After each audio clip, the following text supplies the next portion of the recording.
2015, while receiving the honorary doctorate degree at the University of London, our most respected Chancellor and founder, Are Emmanuel Babalola, said, and I quote, "Some of the problems facing Nigeria today can be traced to poor teaching and learning methods in our universities. It is a great mistake for this country to have abolished the teacher training colleges, the first spot where professional teachers are exposed to teaching techniques. It is one thing to obtain a university degree and yet another thing to be able to impart knowledge to another person in a way he or she can understand the process." In an attempt to address the fundamental gap in teaching and learning process, the founder, Are Babalola, established an annual training program of world-class standard to expose all academic staff of Babalola University to the latest standard in teaching, research, supervision, and student mentoring.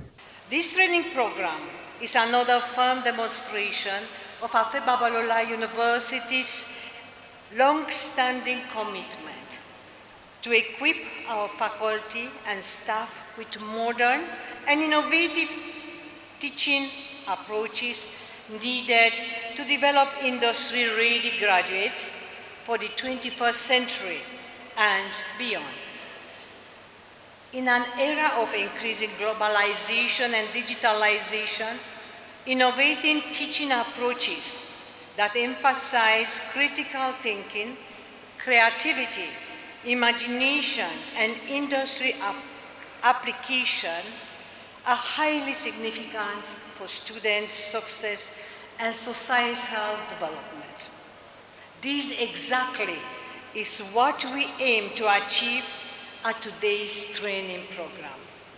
I am confident that at the end of our training program, we will all leave here with the renewed optimism and skills needed to remain intellectually agile and adaptable to the ever-changing requirements of innovative teaching in a modern education sphere. The recent ranking of ABUAD as #1 university in Nigeria and 221 globally, no doubt, can be traced to this world-class annual teaching program. The keynote speaker for the 2024 Faculty Training in Modern Teaching Methods and Pedagogy, Professor Olanike Kudirat Adeyemo, Secretary to the State Government, Oyo State, and first female Deputy Vice Chancellor, University of Ibadan.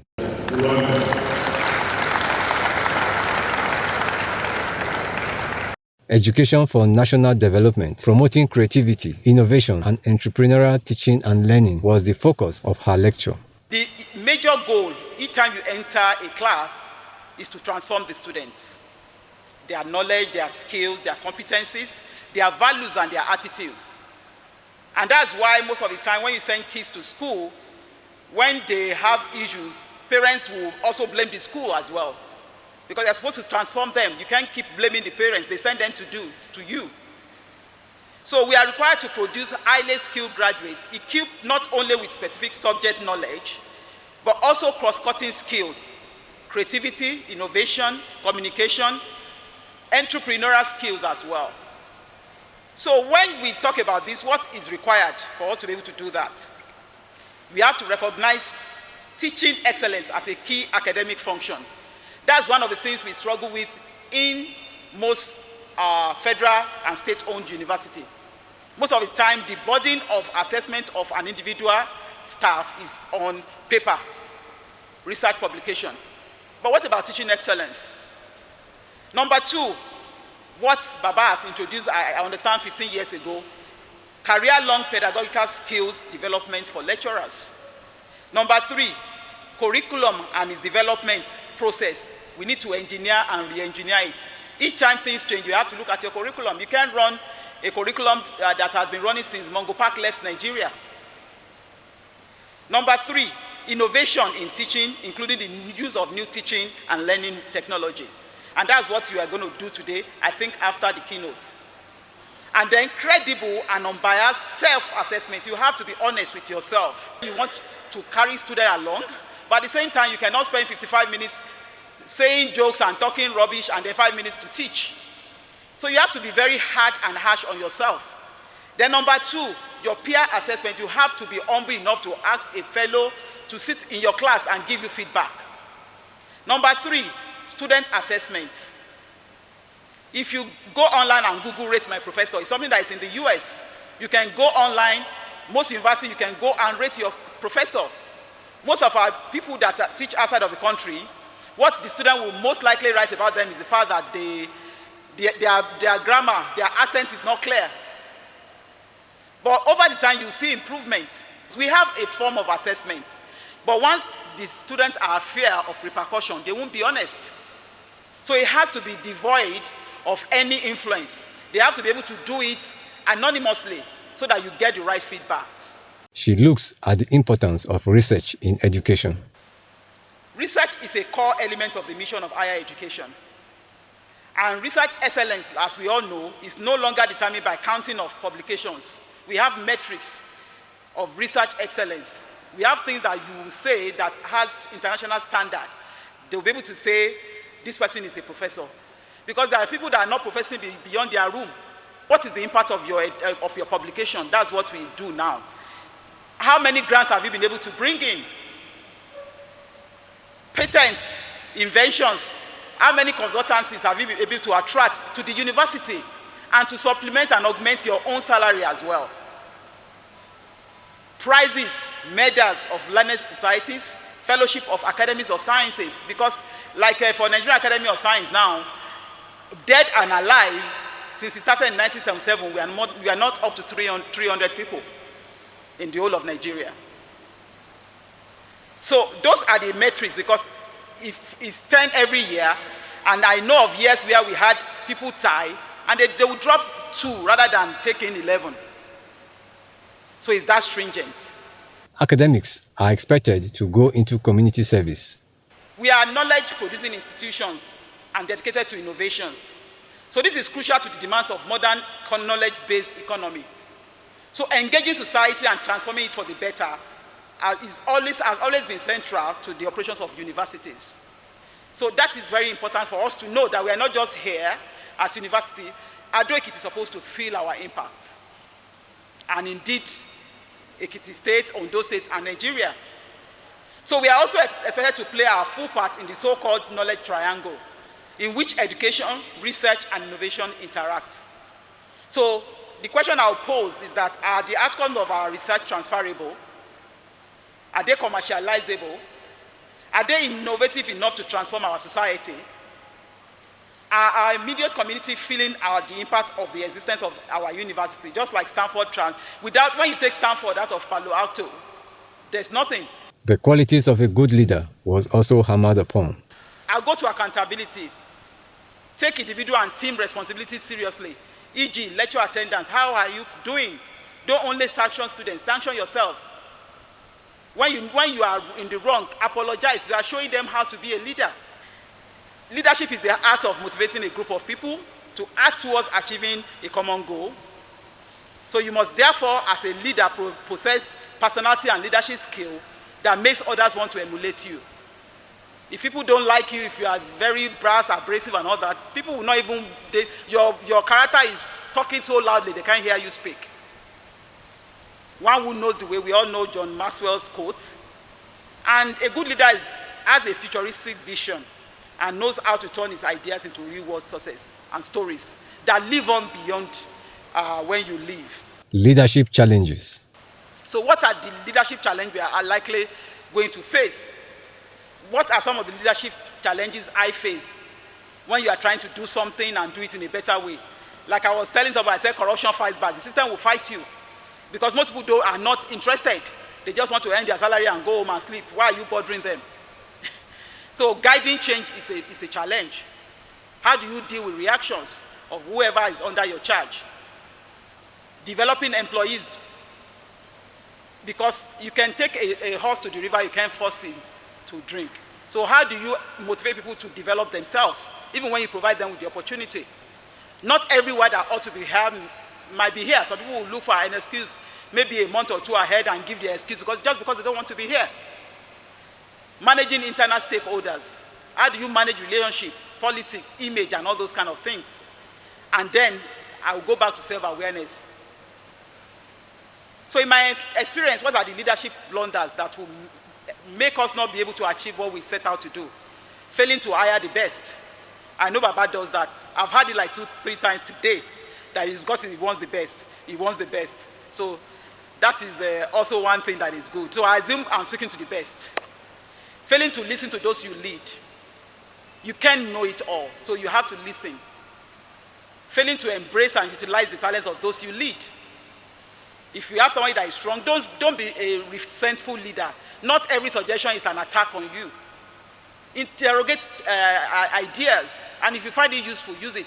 I always say I was able to do so many things as a deputy vice chancellor because Professor Olayinka is not here, but it was somebody that was, if you say, you know, he's pooping, whatever, I say, okay, go on with it.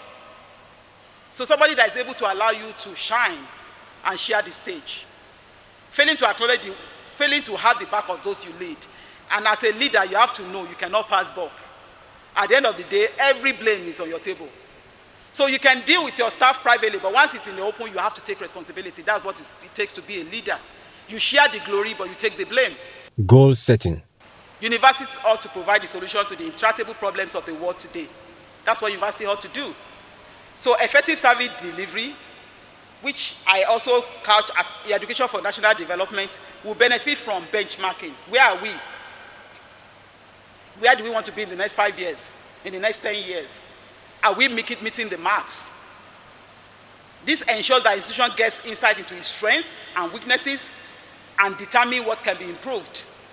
Periodic and robust internal quality assessment and assurance, mechanism targeting all domains, unbiased deployment of incentive and disincentive devoid of emotional and cultural nuances bedeviling our dear nation.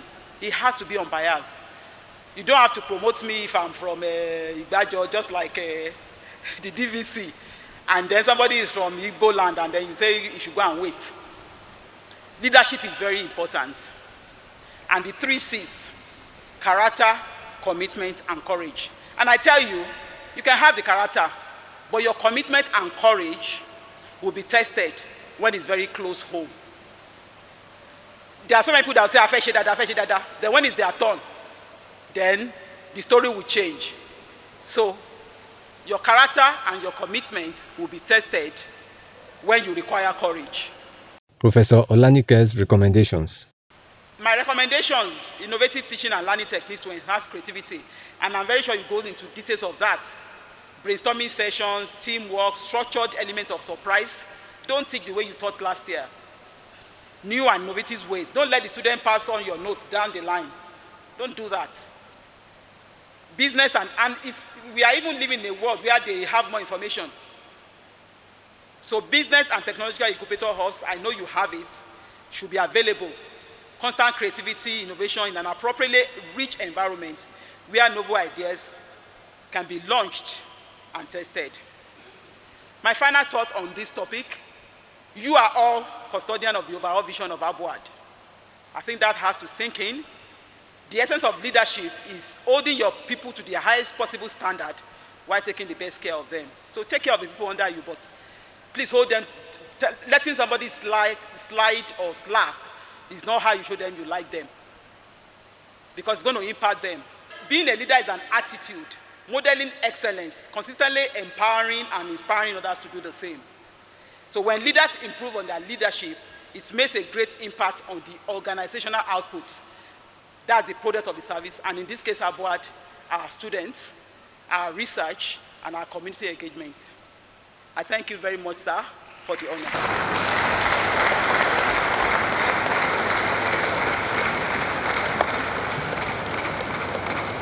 The founder, Afe Babalola University, Ado-Ekiti, Are Afe Babalola, also spoke about the roles of a good teacher. My duty is to make this place a first-class university. You can't have a first-class university if you don't have first-class teachers. To your credit, most of you are first-class teachers. A teacher, properly so-called, has a number of characteristics and attributes. He must have quality education. He must be subject, must be master of his subject. Otherwise, you see, in these days, students who use modern telephone can embarrass you and ask questions you don't know. Now, you must have interest and take teaching as a vocation. Most of us take it because we have no other job to do. That's not right.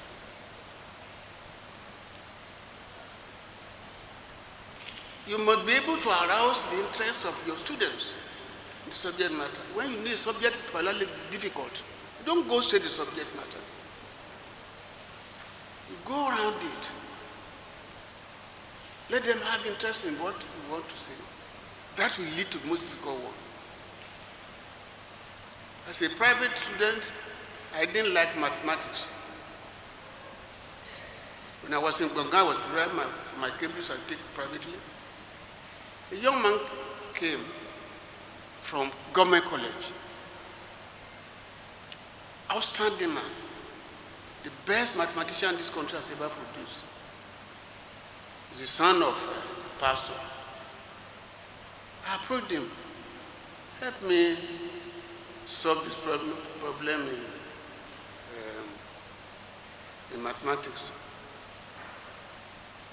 Within 1 minute, he got the answer, but I didn't understand him because he did not know the method of imparting knowledge. A teacher must have quality education. 2, he must be master of the subject matter. It is not enough to write notes of lesson and come to class and ask students to take note and you dictate to them. That is not teaching. You must be able to keep the student awake for the 1 hour, 2 hours. In other words, he should not be using his telephone for relevancies, or he should not even doze away. Some of the students will doze away when you are teaching. That means you do not arouse interest. And that means that you do not go only on the subject matter alone, you bring in analogies and some other things. Then they will be ready to listen. They won't sleep. You should keep a register of attendance. But again, you must prepare your notes of lesson. Don't use old notes. You can use old notes to improve the new ones. You must give advance notice of the subject matter to students to enable them study in advance and prepare ahead of these lessons. Of course, you must be time yourself. You must be punctual. Let the teacher be the person for whom students are waiting, not students waiting for you. Then we are teaching a lesson already to the students. That time is important. You must be frank, you must be firm and friendly. You must not think that, oh, because I'm a teacher, I should have done. Oh, you have to lash them, tell them, this is wrong, punish them. But when you find the teacher, oh, everybody likes him, that's a bad teacher. Nowadays, you must be computer literate and be able to use modern teaching method, including interactive boards, all forms of ICT platforms, and of course the latest, artificial intelligence.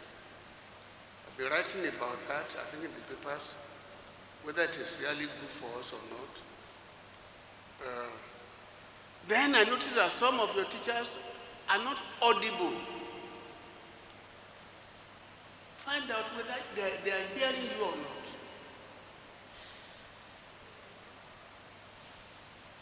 Of course, you must be confident yourself, a confident teacher.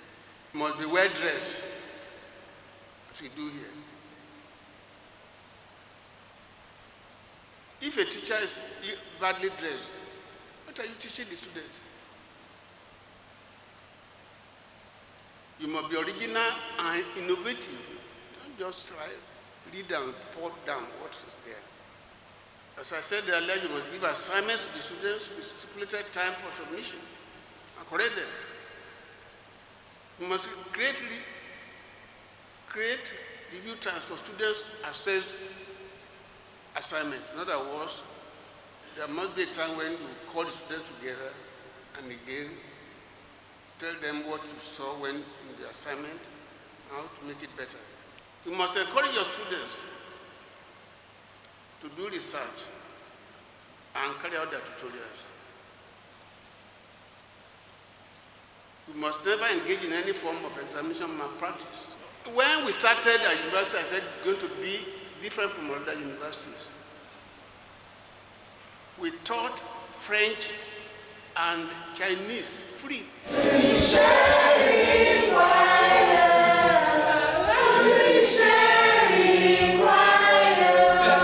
The fruit of ABUAD functional and quality education has started to manifest in the global engagement of its graduates. One of my students, Queen Modestus, is she around? Was working in China using their own language.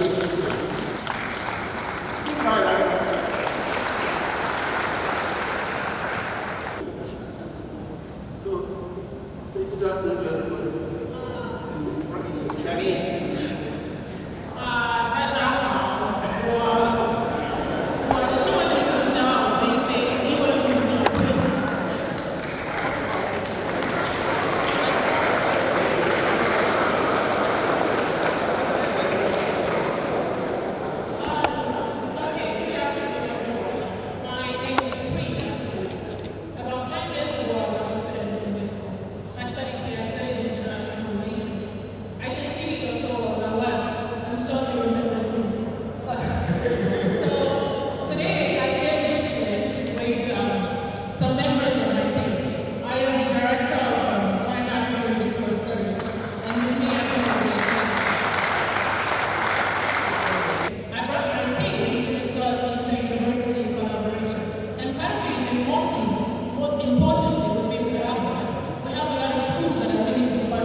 For 15 years, training in modern teaching methods has become an annual ritual at Babalola University, Ado-Ekiti. There is little wonder, therefore, that ABUAD remains #1 university in Nigeria and 221 in global ranking, according to Times Higher Education Impact Ranking.